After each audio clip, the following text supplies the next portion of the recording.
അതിന് മോക്ഷം കിട്ടണമെങ്കിൽ മോക്ഷം എന്ന വിഷയമാണ് പ്രാചീന ബൃഹത്തിന്റെ കഥയിൽ കൂടിയിട്ട് പുരഞ്ജനോപാഖ്യാനത്തിൽ കൂടിയിട്ട് നമ്മളെ പഠിപ്പിക്കുന്നത്.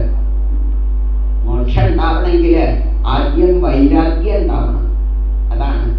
അപ്പൊ ആ വൈരാഗ്യം ഉണ്ടാക്കി കൊടുക്കുകയാണ് ആർക്ക്? പ്രാചീന ബൃഹത്തിന്. അതാണ് നാരദ മഹർഷിയുടെ പ്രത്യേകത.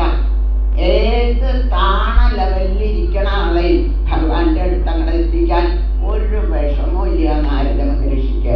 നമ്മൾ കേട്ടില്ലേ, ധ്രുവൻ 5 വയസ്സേ ആയിട്ടുള്ളൂ, ഹരിശ്രീ എന്ന് എഴുതി പഠിച്ചിട്ടില്ല. പക്ഷെ എന്തേ കുഴപ്പം വന്നത്?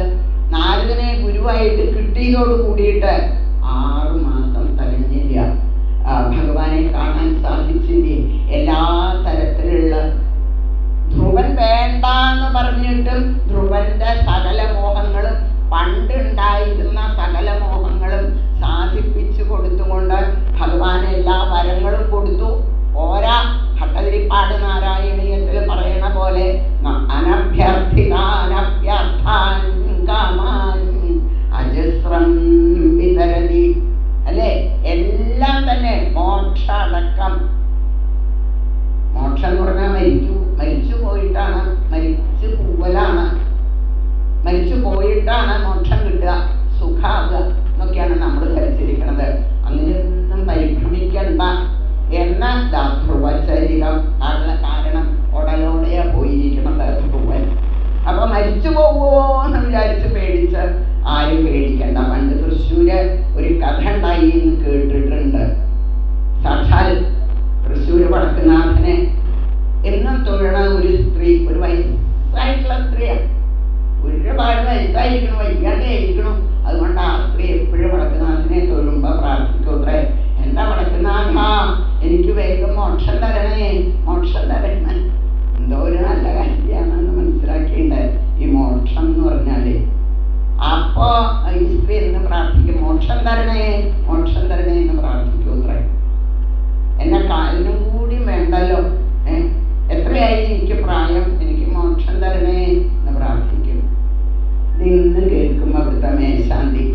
ഒരു ദിവസം മഹാദേവന്റെ വലിയ വിഗ്രഹമാണല്ലോ, അതിന്റെ പിന്നിൽ ഒളിഞ്ഞിരുന്നുകൊണ്ട് പറഞ്ഞു, വത്സേ നാളെ 10 മണിക്ക് നീ തൊഴാൻ സദർശനത്തിന് വരുമ്പോ നിനക്ക് മോക്ഷം തരുന്നതായിരിക്കും.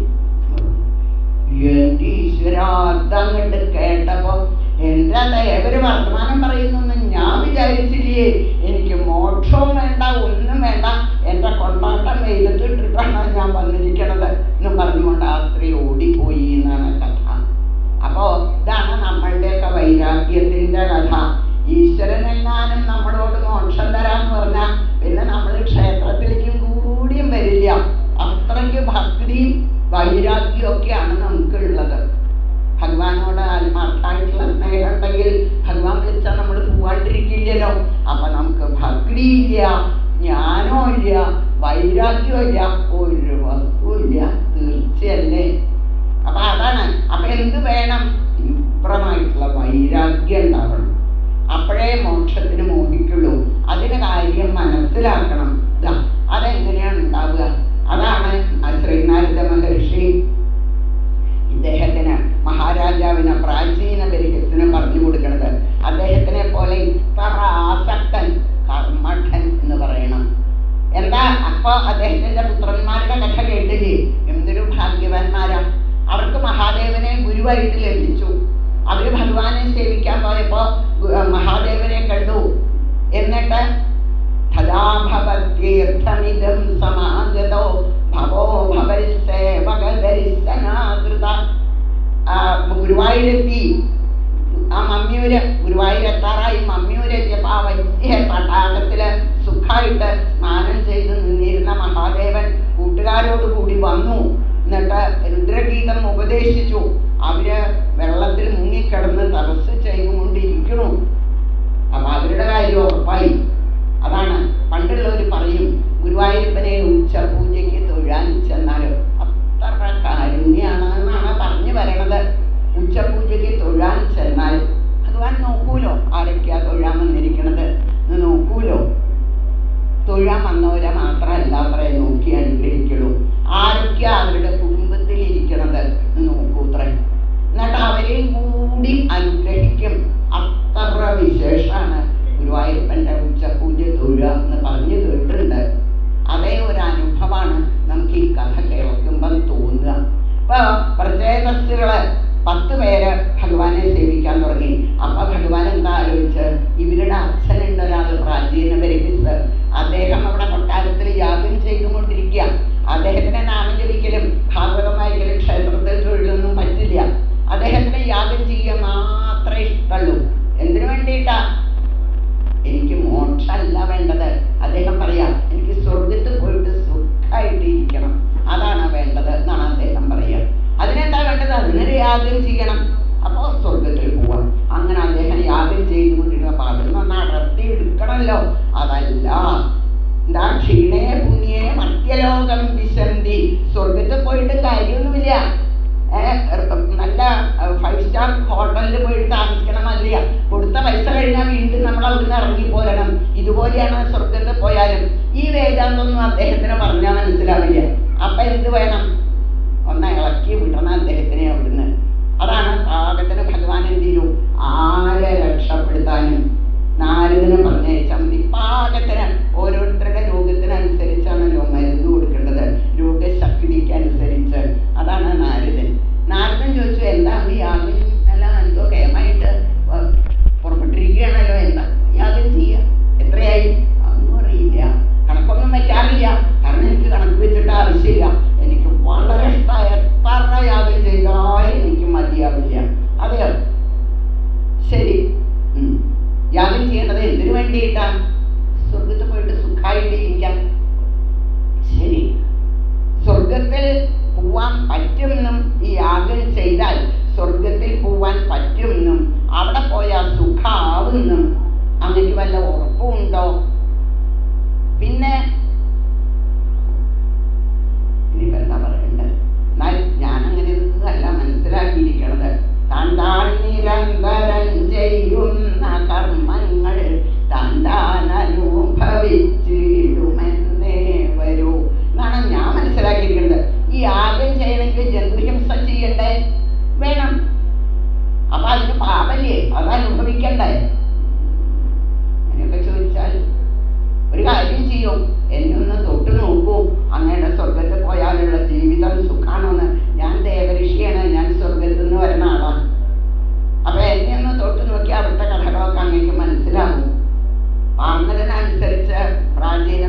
നവമുഖി അവിടെ ഇങ്ങനെ വലിയ അക്ഷരത്തില് ആ കെട്ടിടത്തുമ്പിൽ എഴുതി വെച്ചിട്ടുണ്ട്. ഇയാൾ അറിയാണ്ട് അവിടെ നിന്നുപോയി. അത്ര ഗംഭീരായിട്ടുള്ള പെര. ഹായ്, ആർക്കത് ഇത്ര ഭാവന ഉണ്ടായത്? ഇങ്ങനെ എല്ലാ സൗകര്യത്തോടു കൂടിയിട്ട് ടെറസിലൊക്കെ. അപ്പൊ ഇന്ന് കാണാൻ നമ്മൾ വഴിക്ക് പോകുമ്പോ ടെറസിലൊക്കെ ധാരാളം ചട്ടികളിൽ ചെടിയൊക്കെ വെച്ച്. ഇന്ന് പിന്നെ സ്ഥലമില്ല, ഭൂമിയില്ല. അതുകൊണ്ട് അന്ന് അതല്ല, അത് പരിഷ്കാരമായിട്ട് കെട്ടിടത്തിന്റെ മുകളിലൊക്കെ ധാരാളം പലതരം ചെടികള്, പല ഫാഷൻ.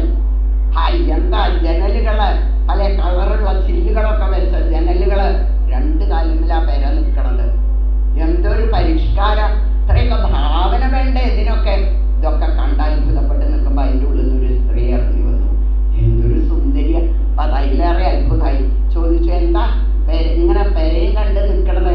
ഇഷ്ടായോ പെര കണ്ടിട്ട്? ഇവിടെ താമസിക്കണം എന്ന് വിചാരിക്കണ്ടോ? എന്നാൽ വരൂ, എന്നെ കല്യാണം കഴിച്ചാൽ മതി. എന്നെ കല്യാണം കഴിച്ച് ഇവിടെ നമുക്ക് സുഖമായിട്ട് താമസിക്കാം. എത്ര കാലം? കാര്യങ്ങളൊക്കെ ആദ്യം തന്നെ പറയാം. 100 കൊല്ലം ഇവിടെ സുഖമായിട്ട് താമസിക്കാം. അതിനുള്ള അധികാരം എനിക്കുണ്ട്. എന്താ വിചാരിക്കണു? ഇതങ്ങട്. അപ്പൊ ഇയാള് പരിഭ്രമിച്ച് നിൽക്കുമ്പോഴേ വരുമോ എന്നും പറഞ്ഞ് ആ സ്ത്രീ കല്ല് പിടിച്ച ആളേക്ക് കൂട്ടിയാണ് കൊണ്ടുപോയി. അപ്പൊ അതിലേറെ ഇഷ്ടായി. എത്ര സ്വാതന്ത്ര്യമായിട്ട് പെരുമാറേ! അത് അദ്ദേഹത്തിന് വളരെ പിടിച്ചു. അകത്ത് കൊണ്ടുപോയി. പിന്നെ സൽക്കരിക്കണ്ടേ? എന്താ സൽക്കരിച്ചത്? മദ്യം കൊടുത്തിട്ടാണ് സൽക്കരിച്ചത് എന്നാണ് പറയുക. അത് ധാരാളം തോഴിമാര് ഈ സ്ത്രീയെ കണ്ട് വർത്തമാനം പറയുമ്പോൾ തന്നെ 5 തലയുള്ള ഒരു പാമ്പാണ് രക്ഷകനായിട്ട് ഒപ്പം നിൽക്കുന്നത്. അതൊക്കെ ഇത്ര പരിഷ്കാരോ! പട്ടിയും പൂച്ചയൊക്കെ ഒപ്പം കാണാറുണ്ട്. പാമ്പിനെ ഒപ്പം ലാളിച്ചും കൊണ്ട് അധികം അങ്ങനെ കാണില്ല. അതൊക്കെ കണ്ടപ്പോൾ വളരെ ഇഷ്ടമായി ഇദ്ദേഹത്തിന്. അദ്ദേഹം അവിടെ താമസിക്കാൻ തുടങ്ങി. അങ്ങനെ കുറച്ച് ദിവസം കഴിഞ്ഞപ്പോ എന്തായി? ആ സ്ത്രീയുടെ കീഴിൽ പെട്ടു പുരഞ്ജനൻ. പുരഞ്ജനൻ കല്യാണം കഴിച്ചതുകൊണ്ട് പുരഞ്ജനി എന്ന് പേര് പറയാം. അങ്ങനെ അവര് 2 പേരും കൂടി, ധാരാളം വേലക്കാരുണ്ട്. ഉത്തര പാഞ്ചാലം, ദക്ഷിണ പാഞ്ചാലം, ധാരാളം രാജ്യങ്ങളുണ്ട്. അവിടുന്നൊക്കെ ധാരാളം വരവുകളുണ്ട്. അപ്പൊ സുഖമായിട്ട് ജീവിതം, സുഖം. അങ്ങനെ ആ ഭൃത്യന്മാരുണ്ട് വേണ്ടതൊക്കെ ചെയ്തു തരാൻ. അങ്ങനെ എല്ലാവരോടും കൂടി അദ്ദേഹം അതങ്ങനെ താമസിക്കുമ്പോ കുറച്ച് കഴിഞ്ഞപ്പോ എന്തായി? ഈ പുരഞ്ജനി ചെയ്യണത് അല്ലെങ്കിൽ പറയണത് കേൾക്കാനേ ഇയാളെ കൊണ്ടുകൊള്ളൂ എന്നുള്ള നിലയ്ക്ക് അയാൾ മാറി. അത്രമാത്രം അവൾക്ക് അടിമയായി കഴിഞ്ഞു എന്നാണ്. അവള് പാട്ട് പാടുമ്പോ ഇയാൾക്ക് തോന്നും, ഇനിയിപ്പോ എന്താ അവളുടെ അപ്പം പാട്ട് പാടുക, അത് തന്നെയാണ് വേണ്ടത് തോന്നും. അവള് പാട്ട് പാടിയാ ഇയാള് പാട്ട് പാടും. അവള് ഭക്ഷണം കഴിച്ചാ ഇയാള് ഭക്ഷണം കഴിക്കും. അവളെ ഉറങ്ങാൻ പോയാ ഇയാൾ ഉറങ്ങാൻ പോകും. ഇങ്ങനെ മുഴുവൻ അവളെ അനുകരിച്ചും കൊണ്ട് അദ്ദേഹം അവിടെ താമസായി. മഹാരാജാവേ എന്നാണ് പറയണത്. വേറെ ഒന്നും അദ്ദേഹത്തിന് സുഖമായിട്ട് തോന്നിയില്ല. അത്രമാത്രം അവിടെ വിപ്രലബ്ധോ മഹിഷ്യൈവം സർവപ്രകൃതി വഞ്ചിത നേച്ഛന്നനുകരോത്യജ്ഞ ക്ലൈബ്യാൽ ക്രീഡാമൃഗോ യഥാ. അവളെ അനുകരിക്കല്, അവളുടെ ക്രീഡാമൃഗം പോലെ. ഇപ്പൊ പാമ്പ് അവളുടെ രക്ഷകനായിട്ട് നടക്കണ പോലെ അവളെ ആനന്ദിപ്പിച്ചുകൊണ്ട് ഇയാള് അവളെ അനുകരിച്ച് ജീവിച്ചു. പക്ഷെ അതുപോലല്ലോ കുറച്ച് ദിവസം കഴിഞ്ഞപ്പോൾ അയാൾക്ക് തോന്നി ഇങ്ങനെ അയാൾ പറ്റില്ല, ചില സ്വാതന്ത്ര്യമൊക്കെ വേണ്ടേ മനുഷ്യന്. അപ്പൊ ഇയാള് നായാട്ടിന് പോവും. നായാട്ടിന് പോയി ഇങ്ങോട്ട് വരുമ്പോഴേക്ക് അവള് പണങ്ങും. എന്നെ കൂടാണ്ട് എൻ്റെ സമ്മതമില്ലാണ്ട് നായാട്ടിന് പോവേ. അപ്പൊ അവള് പണങ്ങും. വളരെ വിസ്തരിച്ചാട്ടോ പറയണത്. കുറച്ച് സമയം കൊണ്ട് അത് പറഞ്ഞ് തീർക്കുകയാണ്. അപ്പൊ ഇയാളെന്താ വിചാരിക്കുക? അവളോട് പറഞ്ഞാൽ അവള് സമ്മതിക്കില്ല, അവളെ വിട്ടു പോവാൻ ധൈര്യമില്ല. അതുകൊണ്ടാ പറയാണ്ട് പോയത്. അപ്പൊ എന്തായി? അയാള് അവളെ കാല് പിടിച്ചും നല്ല നല്ല വാക്കുകൾ പറഞ്ഞും അവളെ അനുനയിപ്പിക്കും. അവൾക്ക് ഇഷ്ടമാക്കും. കുറച്ച് കഴിഞ്ഞപ്പോൾ മനസ്സിലായി നല്ല വാക്കുകളെ കൊണ്ട് നല്ല പാട്ടുകളൊക്കെ അങ്ങനെ പാടുക. അങ്ങനെ ആയാൽ അവൾക്ക് സന്തോഷാവും എന്ന് അവൾക്ക് മനസ്സിലായി. ഇങ്ങനെ മഹാരാജാവേ പോരാ, ധാരാളം സന്തതികൾ ഉണ്ടായി അവർക്ക്. കുറേ കുട്ടികളുടെ കാലം പോവുകയല്ലേ, കുറേ കുട്ടികളുടെ കല്യാണം കഴിഞ്ഞു, കുറേ കുട്ടികൾ വലുതായി വരുന്നു, കുറേ കുട്ടികൾ ചെറുതായിട്ട് ധാരാളം സന്താനങ്ങൾ ഉണ്ടായി. അങ്ങനെ ജീവിച്ചിരിക്കുമ്പോൾ ഒരു ദിവസം അവിടെ ശത്രുരാജ്യത്തിലെ രാജാവ് ധാരാളം പടയാളികളോടുകൂടി വന്ന യുദ്ധം തുടങ്ങിയിരുന്നു. ഇവളുടെ കീഴിൽപ്പെട്ട പുരഞ്ജനൻ അതറിഞ്ഞില്ല എന്നാണ് പറയുന്നത്. അതും അങ്ങനെ പോയി കുറേ കാലം. കുറച്ച് കഴിഞ്ഞപ്പോൾ എന്തായി, അവിടെ വേറെ ഒരു സ്ത്രീ വന്ന് കയറി എന്നാണ് പറയുന്നത്. ആരായിരുന്നു അത്? അവള് പറയുന്നത്, ഞാൻ ഇയാളുടെ ഭാര്യയാണ്, ഞാനാണ് ഇയാളുടെ ഭാര്യ എന്ന് പറഞ്ഞ് പഴയ പുരഞ്ജനിയെ പിണക്കി എന്നല്ലേ പറയുള്ളൂ. പുതിയ ഭാര്യ വന്നാൽ പിന്നെ സ്വാഭാവികമാണ്, പഴയ ഭാര്യയ്ക്ക് അത് അത്ര പിടിക്കില്ലല്ലോ. അവളൊന്നും മിണ്ടാണ്ടായി, അറയടച്ചിരിപ്പായി എന്നൊക്കെ പറയില്ലേ നമ്മള്. അതേമാതിരി അവൾക്കൊട്ടും ഉത്സാഹമില്ല, അവൾക്കൊന്നും വർത്തമാനമില്ല, അവള് പഴങ്ങിക്കൊണ്ടായി. ഈ രണ്ടാമത് വന്ന ഭാര്യയായി അവിടെ കാര്യങ്ങളൊക്കെ നടത്തല്. അവളുടെ ഭരണം തുടങ്ങിയപ്പോ എന്തായി, അവൾക്കുണ്ടായ 2 കൂട്ടുകാര്, 2 സഹോദരന്മാര്. അവര് വന്നു, അവരുടെ കൂട്ടുകാര് വന്നു. പോരാ, അവിടെ ആ കൊട്ടാരം തന്നെ നശിപ്പിച്ചു അവര് എന്നാണ് പറയുന്നത്. ഇതൊക്കെ കണ്ട് സഹിച്ച് ഒന്നും പറയാനാവാതെ രണ്ടാമത് വന്ന ഭാര്യയോട് ഇണക്കമുണ്ടായില്ല, ആദ്യത്തെ ഭാര്യയെ ഇണക്കാനും പറ്റിയില്ല.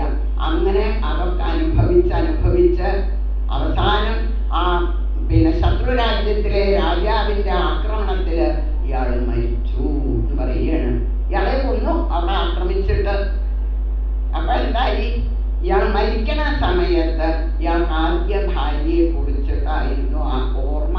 അവൾ എത്ര നല്ലവളായിരുന്നു, എൻ്റെ ആ ഭാര്യ, കഷ്ടം അവള് പിണങ്ങിയില്ലോ എന്നുള്ള ദുഃഖം, അവളുടെ ഗുണങ്ങള് ആലോചിച്ച് ഇയാളുടെ പീഡനങ്ങളൊക്കെ ഏറ്റ് ഈ രാജാവ് മരിച്ചു എന്ന് പറയുകയാണ് പ്രാചീന ബലിഹിസ്റ്റിനോട്.